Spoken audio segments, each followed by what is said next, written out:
Hello guys, my name is Prakash Saini. आज की video में हम बात करेंगे रेडियस एंड अल्ना बोन के बारे में। पिछली वीडियो में हमने ह्यूमरस बोन के बारे में पढ़ा था। किस बोन के बारे में? ह्यूमरस बोन के बारे में, हिंदी प्लस इंग्लिश दोनों में। आज भी हिंदी प्लस इंग्लिश हम दोनों में पढ़ेंगे। बिना किसी देरी के वीडियो को स्टार्ट करते हैं और पढ़ते हैं रेडियस एंड अल्ना बोन। पहले देखते हैं रेडियस अल्ना बोन कहाँ पर होते हैं। ये हमारी है ह्यूमरस बोन। ये हमारी ह्यूमरस बोन हो गई।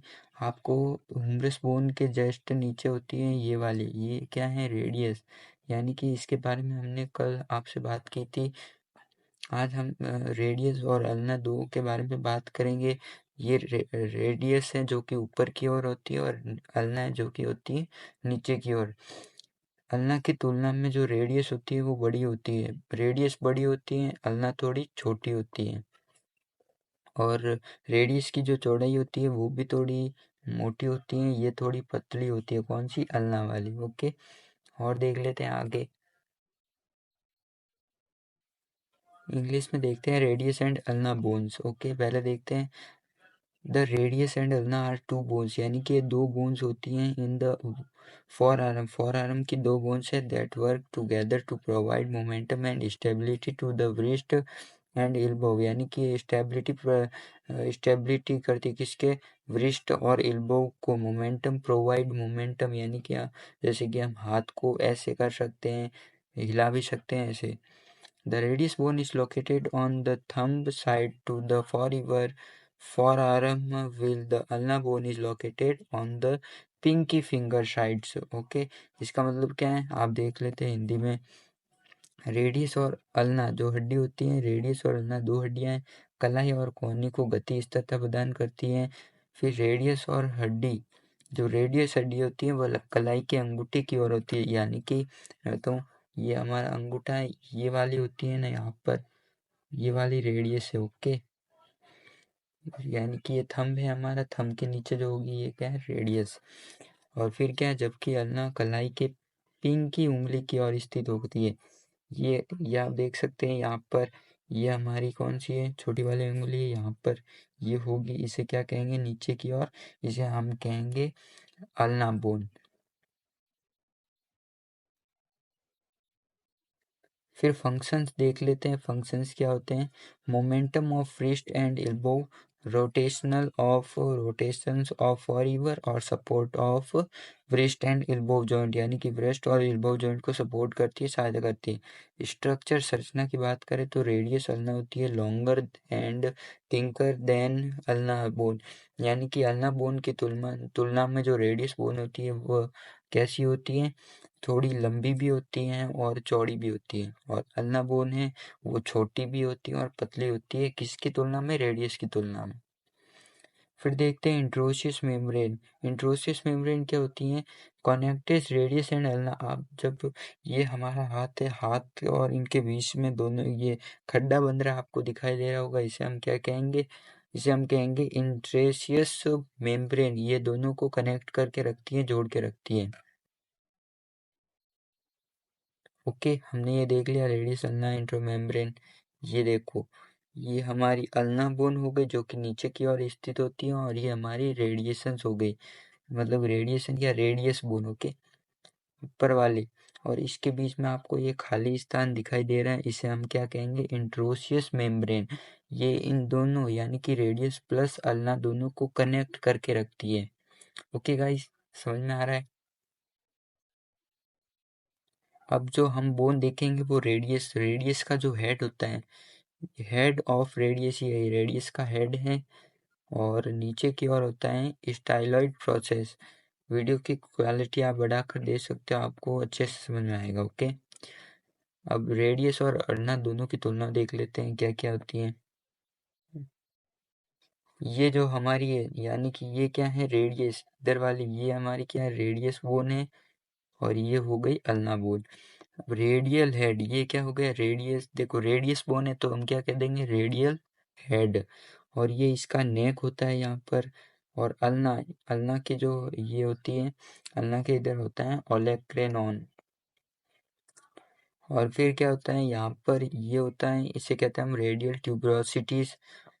और देख लेते हैं यहाँ पर जो होता है कोरानोइड प्रोसेस, कोरानोइड प्रोसेस होता है। ओके, कहाँ पर, यहाँ पर कोरानोइड प्रोसेस होता है, इन दोनों को क्या होती है, जोड़े हुए रखती है। फिर देखते हैं गाइस, यहाँ पर ये प्रॉक्सिमल रेडियोलर जॉइंट है। ओके, और इसके बारे में हमने पढ़ा था कि यहाँ पे बीच में क्या होती है, बीच में एक मेम्ब्रेन पाई जाती है जिसे इंट्रेशियन मेम्ब्रेन कहते हैं, उन दोनों को कनेक्ट करके रखती है। ये क्या है हमारा, इसे कहते हैं हम स्टेलॉयड प्रोसेस। स्टेलॉयड प्रोसेस ये हो गया हमारा अल्नर नोच। ये यानी कि ये कौन सा है, ये हो गया अपने जैसे कि ये वाला पार्ट यहाँ पर होगा ना, ये है अल्नर जॉइंट, अल्नर नोड्स और स्टेलॉयड प्रोसेस। ये हैं अपने डिस्टियल रेडियस रेड्यूलर जॉइंट। फिर बात करते हैं लेंथ। आपको लेंथ पता होनी चाहिए, ये मिनिमम या अधिकतम ऑलमोस्ट कह सकते हैं कि ये होती है, लेकिन जो पूरा आपको जैसे कि हम क्या एक्यूरेटली पता होनी चाहिए, तो उसके लिए हम मापते हैं। लेकिन जो ऑलमोस्ट होती हैं सभी में, उसकी होती है, वो देख लेते हैं। लेंथ ऑफ रेडियस, या लेंथ ऑफ रेडियस की बोन है वो मैन में कितनी होगी, 23 टू 26 सेंटीमीटर। जिसमें से हम कह सकते हैं कि 9 से 10.2 इंचेज, यानी कि 1 इंच में कितना होता है, 1 इंच बराबर होता है अपने, यहाँ पर लिख देता हूँ, 2.54 सेंटीमीटर। 1 इंच इतना होता है। तो आप इसको इसमें कन्वर्ट कर दिया। ओके, फिर वुमेन की देख लेते हैं, औरतों में होती है वो 21 टू 24 सेंटीमीटर, अर्थात 8.3 टू 9.4 इंचेस की जो होती हैं, वो होती हैं रेडियस बोन। ये तो आपको पता चल गया कि जो अल्ना बोन होती है वो छोटी होती है, रेडियस बड़ी होती है। इसका मतलब है कि इसमें अब कम आएगा, देख लेना।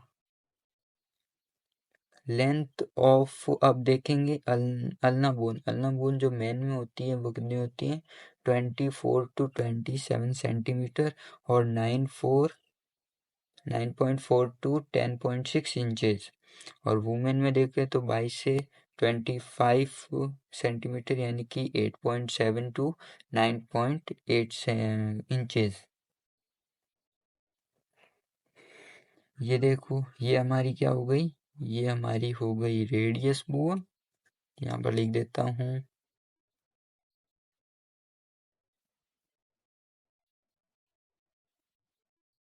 रेडियस बोन, और इसके पास हो गई हमारे पास अल्ना।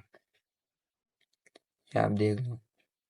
फिर अब फ्रैक्चर्स की बात करें, यानी कि जो रेडियस और अल्ना का फ्रैक्चर है, आपको जो छोटे बच्चे होते हैं उनको ऐसे नहीं उठाना चाहिए, यानी कि दोनों हाथ पकड़ ले और उनको ऊपर की ओर नहीं उठाना चाहिए, क्योंकि जो इसकी हड्डी होगी, ये तो उम्र हड्डी है, यहाँ पर रेडियस और अल्ना जो कच्ची होगी, अभी तक मजबूत नहीं है हड्डी।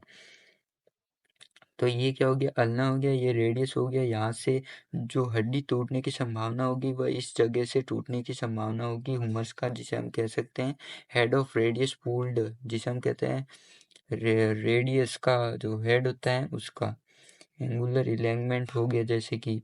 फिर लोअर एंड ऑफ हुमर्स, यानी कि यहाँ से जो जुड़ी हुई होगी ये रेडियस और अल्ना, वहाँ से टूट सकती है, इसलिए कभी भी बच्चे को ऐसे नहीं उठाना चाहिए। ओके, और फ्रैक्चर की बात करें तो ऐसे भी हो सकती है, यदि जैसे कि आप दौड़ते दौड़ते गिर गए, आपका हाथ है, ये हाथ ऐसे मुड़ गया पूरा, तो हाथ मुड़ने पर क्या होगा, यहाँ से टूट जाएगी। ये आपको लाल लाल डॉट दिखाई दे रहा है यहाँ से।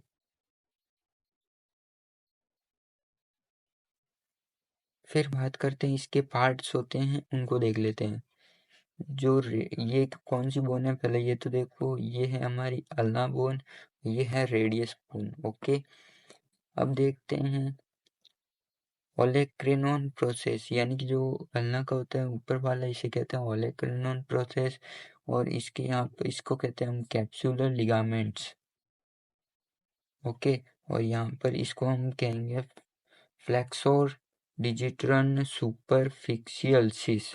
ओके, इसे कहेंगे हम, ये जो आपको दिखाई दे रहा है यहाँ पर, इसको हम कहेंगे टेरिस। टेरिस का मतलब हो गया प्रोनेटर टेरिस। और यहाँ पर बाइसेप्स होती है ब्रांचेस, इसे हम कहेंगे ब्रांचेस, बाइसेप ब्रांचेस। ये है ब्रांचेस आपको दिखाई दे रहे हैं यहाँ पर। ये है रेडियस का हेड, ओलिक्यूकोल्ड सुपिनेटर हो गया, ये रेडियस। और ये अल्ना आप देख सकते हो। इसमें दो पार्ट्स महत्वपूर्ण होते हैं, एक वाला ये जिसे हम कहते हैं क्या, फ्लेक्सोर पॉलिसिस लॉन्गस, और एक वाला ये, इसे हम कहेंगे एंटीरियर बॉर्डर्स हो गया इसका। फिर नीचे की ओर बात करें तो इसमें एक होती है हमारे पास रेडियल आर्टरी, और एक होती है ब्रांचियो रेडियलिस। ओके, इसे हम क्या कहेंगे, ब्रांचियोलिस, और इसे कहेंगे स्टाइलर प्रोसेस। और यहाँ पर देखें तो यहाँ पर है प्रोनेटर क्यूड्रेट्स और कैप्सुलर लिगामेंट। कैप्सुलर लिगामेंट होती हैं, टाइलाकॉइड्स प्रोसेस होते हैं, अटैच ऑफ आर्टिकुलर डिस्क्स होती है यहाँ पर। इससे क्या होता है, ये रेडियस और अल्ना जुड़ी हुई होती है थोड़ी थोड़ी, जिसे हम कहेंगे attachment of articular disc. Okay, अब देखते हैं गाइस, रेडियस ऑसिफिकेशन देखते हैं, यानी कि जो इसका ऑसिफिकेशन होगा ये कब बनेगी वो देखते हैं। Ossification of radius in ulna.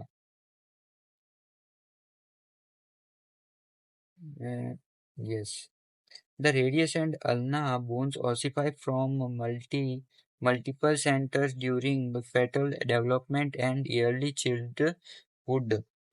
अब देखते हैं, यानी कि ये कह रहे हैं कि जो रेडियस और अल्ना होती है, ऑसिफिकेशन रेडियस और अल्ना गर्भावस्था और शेषावस्था के केंद्रों में ऑसिफ्स होती है। यानी कि इसके द्वारा ही ये जो गर्भावस्था होती है उसके उसी समय से ये बनना स्टार्ट करती है, कौन सी, रेडियस और अल्ना वो। अब रेडियस की देखें तो प्रॉक्सिमल एपिफिसिस, यानी कि जो इसकी प्रॉक्सिमल एपिफिसिस होती हैं वो ऑसिफाइज अराउंड ब्रीथ, यानी कि जन्म जन्म के, आप देख सकते हैं यहाँ पर लिखा हुआ है प्रॉक्सिमल, जन्म के समय ऑसिफाई होता है। किस समय होता है, जन्म के समय ऑसिफाई।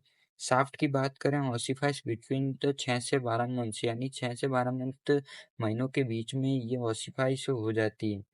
फिर डिस्टल एपिफिसिस की बात करें तो ऑसिफिसिस बिटवीन 1 से 3 ईयर्स में होती है इसकी। फिर देखते हैं अल्ना बोन। अल्ना बोन में प्रॉक्सिमल एपिफिसिस होती है, ऑसिफाई ये उसकी तरह ही है, जन्म के समय होती हैं। फिर शाफ्ट की बात करें तो ऑसिफिकेशन इसमें भी कितनी होती है, 6 से 12 मंथ्स। लेकिन जो अल्ना बोन की डिस्टल एपिफिसिस होती है वो ऑसिफाइज बिटवीन 4 से 6 ईयर्स में होती है। ओके, हिंदी में भी देख सकते हैं, रेडियस जन्म के समय ऑसिफाई, डिजिटल एफिसिस 1 से 3 वर्ष में होती हैं, किसमें, रेडियस में। और अल्ना में बात करें सॉफ्ट 6 से 12 महीने में ऑसिफाई होती हैं, और डिजिटल एपिफिसिस होती है वो 4 से 6 वर्ष में ऑसिफाई होता है। तो बस रेडियस के बारे में आज हमने पढ़ लिया। आज की वीडियो में बस इतना ही, मिलते हैं किसी नए टॉपिक के साथ नए वीडियो में, तब तक के लिए बाय बाय। वीडियो को अभी तक सब्सक्राइब शेयर नहीं किया है तो जरूर से कर लीजिएगा।